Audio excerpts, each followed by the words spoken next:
Hello and welcome to the 2019 BRSCC Mazda MX-5 SuperCup and the season opener here from a sunny Snetterton in Norfolk. Most of the old favourites are returning for another crack of the whip this season, with some new challengers looking to make their way up to the front of the grid. Here is the grid for the opening race of the season. Perennial podium finisher last year, Aidan Hills has the first pole position of the year, with Luke Herbert, the reigning champion, alongside. Jack Harding and Steve Roberts are next, ahead of James Blake Baldwin and Will Stacey, with Patrick Fletcher, an impressive debutant, on the fourth row, with Gary Townsend. Nick Rutter and Will Stevenson round out the top 10, ahead of Jack Sycamore and David Henderson. Then Bradley Kent, George Grant, Simon Baldwin and Christopher Richardson round out the grid. Well, here we go then. Lights out, away we go. We're racing in 2019 on board with George Grant, and immediately contact there, and that is Jack Sycamore getting into the back of somebody on the run towards turn number one. But Aidan Hills will lead the field into Rich's corner. Jack Harding trying to get up the inside of Luke Herbert for second. He won't quite be able to do it. There's the number 9 car of James Blake Baldwin, who had more wins than anybody else last season, apart from the reigning champion Luke Herbert, who came out on top at the end of what was a cracking season last year. And Herbert already has the race lead away from his teammate Aidan Hills. Hills down to third position then in the early going. There's Bradley Kent going up the inside of his teammate George Grant there, who runs a bit wide over the curve. We're on board with George. Somewhere to our right is the youngster Bradley. There he is, number 44 Essex Kent Motorsport car. Goes right around the outside, and Aidan Hills is on the grass. Hills runs wide out of Palmer's, and that allows Steve Roberts up the inside line down towards Agostini. So it's Herbert that leads the way. Harding second, side by side for third, with Roberts up the inside of Hills. And Roberts will go through. Will Stacey up into fifth place as well, ahead of James Blake Baldwin, who did have the most podium finishes of anybody else last season. 14 times on the podium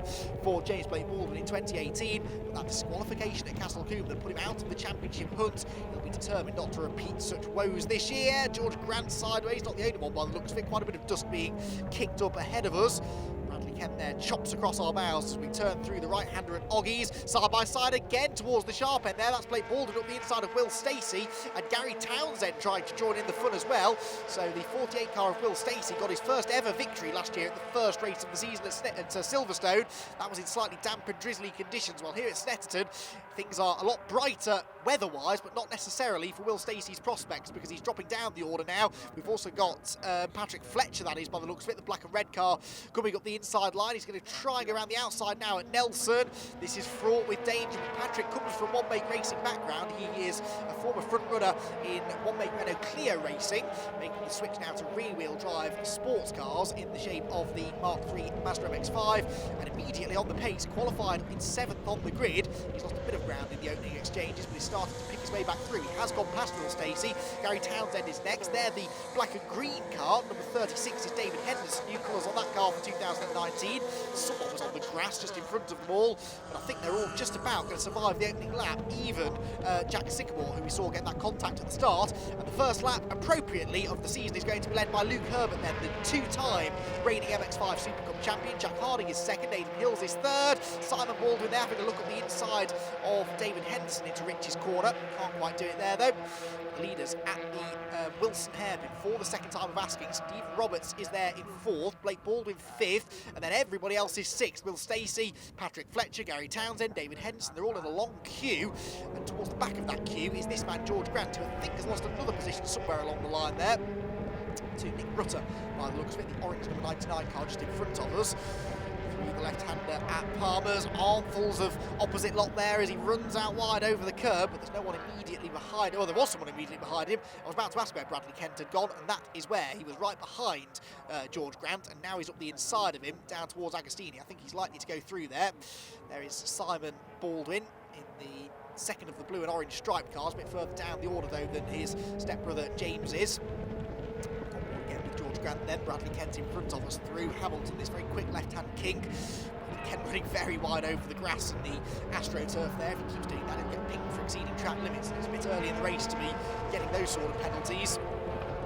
And through there, Williams onto the Bentley Straight, and we are on full Snetterton 300 layout for this season opener. It's quite a late season opener actually. Easter weekend, it's a bit later this year. It's right at the end of April, and so we've got some really glorious weather here. Very warm ambient temperatures, and of course that means high track temperature as well, which means tyre wear could become a factor over the weekend. Patrick Fletcher there, still dicing away with Will Stacey.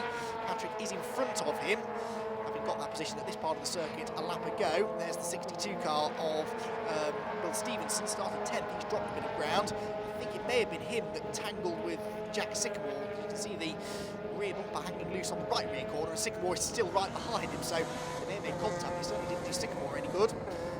Fletcher then to have new names appearing into the MX-5 SuperCup. We expect more cars to turn up for the second round at Alton Park in a few weeks' time as well. Drivers just not quite getting their cars ready for the season opener here at Snetterton. But the main contenders for the championship we expect to be the likes of these top four, really. Herbert, Harding, Hills, three H's from last year, who were really the top three drivers in the championship all season, along with Blake Baldwin, and Steve Roberts there, who was luckless last year, just started to find some form at Castle Combe, and then had that non-finish after contact with James Blake Baldwin. He's up in fourth position here in the early stages though of this first race of the season. Back with George Grant now. He's got Bradley Kent in front of him. Who's that Bradley's racing with? Just obscured by the wing mirror. Oh, it's Will Stevenson, I think. No, it's Nick Rutter, excuse me. That is, I think, Will Stevenson on the grass in front of us. Yes, it is. So Will Stevenson's been off, unfortunately, at Wilson, and that will now have allowed Jack Sycamore through, I'd imagine. Is it going to let anyone else through? Not right now, I don't think. At the head of the field, Herbert, Harding and Hills turn their way through the Agostini hairpin. It's such a familiar trio for those of you who have been following the MX-5 SuperCup in recent years. They were the three most winningest drivers last year. They had more podiums than anybody else last year as well. They were in dominant form in 2018, and they're already starting off their 2019 campaign in much the same sort of way. George Grant here, meanwhile, was 18th in the championship last year, looking to try and maybe break towards the top 10 in 2019. Leaders out of Williams, back down the back straight. There's James Blake Baldwin, strangely off the pace in this race, really, isn't he? Not really able to go with them in the early stages, and in qualifying he was a little off the pace as well. Nearly a whole second away, 8/10 of a second away from Aidan Hill's very impressive pole time. Aidan, though, after those couple of grassy moments on the opening lap, down to third place in the early stages here. Top five getting away then it's side by side for sixth. Patrick Fletcher coming under renewed attack now from William Stacey. Will Stacey, the youngster, looking to the inside there at Brundle. Can't get it done there. What about Nelson? No, Fletcher holds him off, and then Gary Townsend and Simon Baldwin joining in the fun as well. And Simon Baldwin looking to the inside of Townsend. This is the fight for the Masters lead. So they've got Will Stacey, one of the youngest drivers on the grid, right in front of them. The Masters category for the more experienced drivers out there, shall we say. And the top two in the category right behind him. Leaders, though, out of the final turn again. Luke Herbert comes across the start-finish line. From by a huge margin. Then it's George Grant further back, watching on from him as he tries to attack Nick Rutter again. Stevenson with the bumper still trailing in the wind is in front of them. The lead gap coming down here. Jack Harding closing in on Luke Herbert. Luke had 6 victories last year and an additional 11 podiums. That means that he is now on to career win number 12, would you believe? The record for race victories could be broken this weekend, though, because Alan Henderson, the champion from a few years ago, holds the record for 15 race victories in his career. Well, that's only one more than Jack Harding, and Jack is in second place in this race, so that's an extra little carrot on the end of a stick there for the runner-up in last year's championship. Back with George Grant, though, we're getting some very lively onboard footage from George's number 69 car here as he clobbers the curb out of Wilson, down the short chute now towards Palmer's, named after circuit owner Jonathan Palmer of the MSV group. This, though, really one of the best battles on the circuit, I think, and Simon Baldwin trying to get up the inside of Gary Townsend. He's not going to do it from that far back. Gary gets to the apex as well, so it was late braking there from the 223 car, but not so late that he outbraked himself. Keeps hold of the position again. George Grant here, number 69, through the same corner a few seconds later as he continues this battle with Nick Rutter. Out to the left-hander. Back with your leaders, and this gap seems to ebb and flow, doesn't it, between the three of them as the lap goes on. But with these very high temperatures, tyre pressures are crucial. Some of the drivers may have set their pressures a bit lower at the start of the race, sacrificing early speed, but knowing that that will reduce tyre wear as the race goes on. And with track temperatures well into the 30s this afternoon, I wonder whether that's what Aidan Hills has done, because he's now starting to come on strong, look, and goes around the outside of Jack Harding to take second place away. So Aidan Hills into second position. Is Harding going to get up the inside of him? No, he's not quite, as they head towards the bomb hole. Aidan Hills was one of the most consistent drivers in the championship last year. He had a podium finish at every round of the championship, except for, ironically, the circuit that he's possibly the most experienced at, Croft, because Aidan comes from a rallycross background. Croft, a very, very popular rallycross venue, but that was the only meeting where he didn't score a podium, and that's why he got into that third place in the championship. Also took his first 2 career victories last year at Aidan Hills. This year, he's very much expected to be a championship contender. back with George Grant through this never-ending right-hander at Corey. You can see why the tyres take so much punishment here. Aiden Hills, though, is really coming on strong now in the second half of the race. Look at that, he's all over the back of Luke Herbert as they go down the pit straight. These two good friends off the track, they're teammates as well, but Luke knows that Aiden is likely to be challenging him for the title this year, amongst others, and I think they're prepared for some particularly fraught on-track battles this season. Aiden, of course, took his first victory at Alton Park last year, having defended race long from Luke Herbert. Did a brilliant job to keep him behind. Nick Rutter, though, has not been able to keep George Grant behind him because George has gone through now through Riches. 69 machine up another position then. I don't think that's quite enough to get him into the top 10, but he's not a million miles away from it now. The leading quartet of cars, though, head down towards Agostini. Jack Harding there in third position. Not only is he only one victory away from tying the all-time wins record, he's only actually one podium position behind tying the all-time podium record as well. James Blake Baldwin holds that at the moment with 38 podiums, and that is James Blake Baldwin right on cue, throwing away any chance of a podium in this race because he's had a spin down at Agostini and dropped several positions. Look, he's behind the Patrick Fletcher train now, so it was already not looking like a brilliant result. Fifth place for James Blake Baldwin is, by his standards, fairly lacklustre, but it's now gone even more sour for him, and he's ended up dropping down towards the tail end of the top 10. But yeah, James Blake Baldwin, 38 times he's been on the podium. That includes his 12 career victories, tied with Luke Herbert for fourth on the all-time win list. Luke Herbert is going to have to work some here to get career win number 13, because Aiden Hills wants career win number 3, and he is forcing the double reigning champion to really defend heavily there down the Bentley Straight. Harding and Roberts ever closer behind them as well. Steve Roberts rounded out his championship in fine fashion, winning the last race of the season last year in appalling conditions at Donington Park. But his first victory came in very similar weather to this. Baking hot, sunny weather at Castle Combe. Another high-speed circuit as well. He just seems to go well on these high-speed tracks to Steve Roberts. And he's just inching back towards the scrapping trio of cars in front of him. There is the Rob Boston Racing car. Rob Boston Racing have 3 cars inside the top 4 at the moment. There, the Clapham North livery car of George Grant slides his way through the bomb hole, pulling away from Nick Rutter now. His next target would be Will Stevenson, but he's some way up the road at the moment. Leaders down towards Rich's Corner, and Aiden Hills again goes on the attack, pulls to the outside line at Rich's Corner. This first race of the season is living up to all the hype, isn't it? We may not have quite the size of entry that we had this time last year, but all of the expected championship frontrunners are back, and 4 of them are now contesting the race lead as they head down towards the hairpin. Aiden Hills all out of shape there as he tries to defend his second place from Jack Harding. This is music to the ears of race leader Luke Herbert, who might just now be able to pull away slightly from those 3 behind as they start to trip over each other. George Grant back through Rich's Corner. Full commitment, double apex right-hander that. Leaves plenty of room on the exit corner, having a fiddle around there with his onboard display. Now, what's happened here? Because Jack Harding, last time we saw him, was attacking Aiden Hills for second around the outside of Palmer's. I'd suggest that didn't work, though, because not only has he not got into second, but actually he's now having to defend his third position from Steve Roberts. This is often the situation we see, though, in MX-5 racing, both for the Mark III SuperCup cars and the Mark I Championship, which is still going strong as well, under the guidance of the BRSCC. Because everyone is so evenly matched, you get these big queues of cars, and attacking and defending simultaneously is not easy. So Harding there went for a move, it didn't work, and it very nearly cost him third position. There's a wheel on the grass as well as he heads through Palmer's, back down the back straight once again, towards the bridge at the end of the straight, and these two becoming slightly detached now from the leading 2, because Harding once again is having to defend now under the infield circuit access bridge there. Into Brundle, the left-hander, and Nelson, the right-hander. Well, you need to stay well away from that curve there, the big sausage curve on the apex. Aiden Hills, for my money, though, is the quickest of this leading group, because no sooner had he, half a lap ago, he was in danger of losing second place to Jack Harding, and now not only has he pulled away from Harding, but he's lapped right back onto the tail of the number 1 car in front of him, and Luke Herbert is going to be given a real workover now for the final third of this race. Through Corham again. Murray's beckons, and then the start of another lap. It's a long old lap round here. Lap times in the 2-minute 15 or 16 bracket, so 8 or 9 laps should be the distance. We're getting into the final few laps now. Back to George Grant. He's having a relatively quiet time of things now that he's got past Nick Rutter. Will Stevenson is disappearing even further up the road now in front of him, so George Grant looks set in his finishing position unless anybody else falls off the road in front of him, which could happen given how intense this lead battle is starting to get.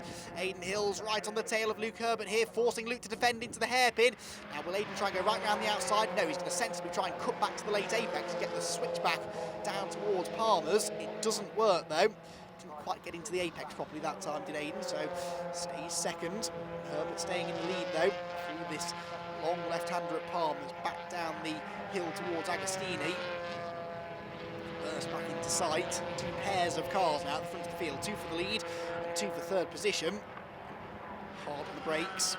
Steve Roberts there looking for his fourth podium of his career, had three last year.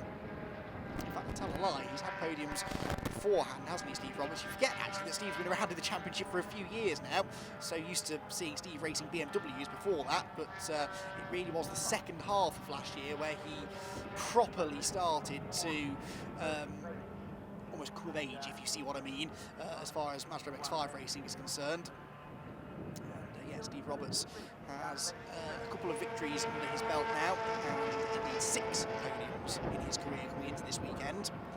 Wants another one now, but he's just dropping back from Jack Harding slightly on this particular circuit. So too, Aidan Hills is not quite as close to Luke Herbert as he'd like, but he's closer to Herbert than Luke would like because he's forcing him to defend still.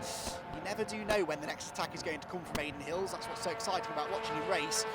He will go for any opportunity to overtake, but has a very mature head on those still relatively young shoulders, and that long list of podium finishes last year just is testament to that.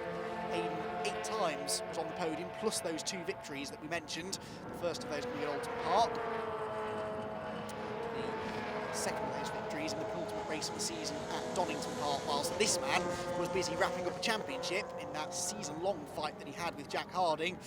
And in the end, the championship decided by just 4 points. And that's why you may be thinking, first race of the season, maybe they'll just settle for their positions, you know, they're all these 4 drivers on for a good start to the season. Well, no, they can't afford to do that because this championship regularly is decided by just a handful of points, and that equates to a couple of positions on the circuit. You get 100 points for a race win, 98 for second, 96 for third, and so on, right down the order. So with only 2-point increments between each position on track, you have to take every position you can get. There are 2 bonus points for the fastest lap as well, which has actually been set by Steve Roberts back on lap 2, and because of the high track temperatures here today, I'm not sure that's going to get beaten, so Steve Roberts might be on course for the fastest lap here today in this first race.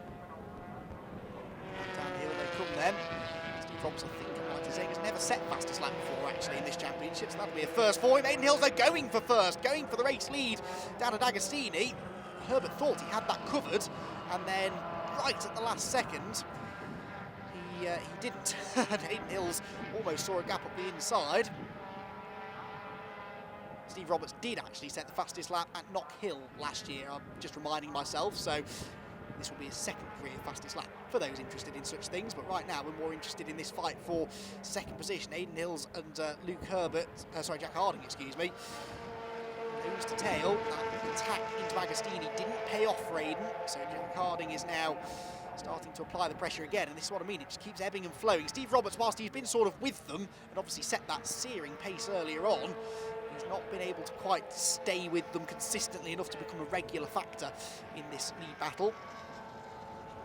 Through Brundle and Nelson again.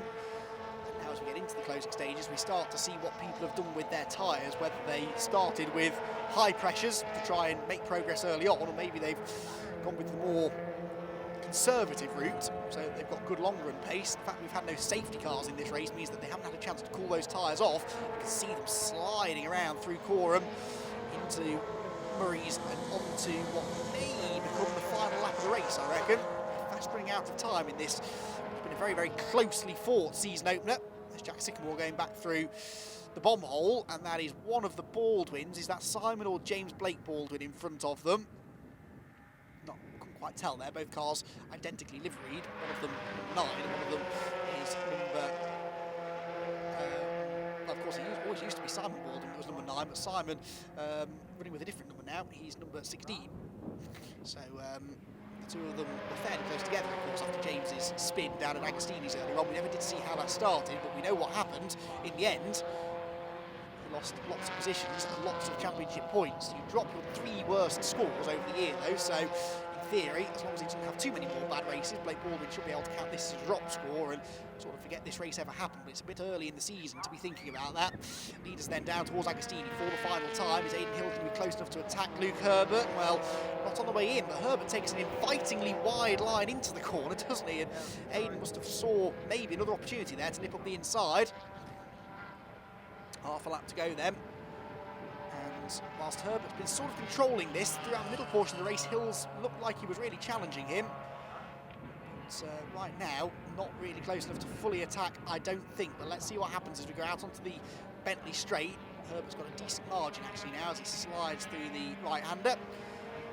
Out to the corner. Well, not great acceleration there out of the turn, I didn't think. I think they're getting ready to wave a Herbert, Hill does seem to be closing, doesn't he? I wonder if there was a missed gear or something there for Luke Herbert, because he didn't come out of that right-hander quickly enough, really. And yes, look at this, Aidan Hills goes to the outside line. He's going for the race lead, less than half a lap to go, and Hills is through. Aidan Hills, out of absolutely nowhere, has snatched the lead away from Luke Herbert, but gets sideways. There's contact between the two of them. Where's Jack Harding? They're almost 3 abreast going down towards the bomb hole, but Herbert's going to get back through.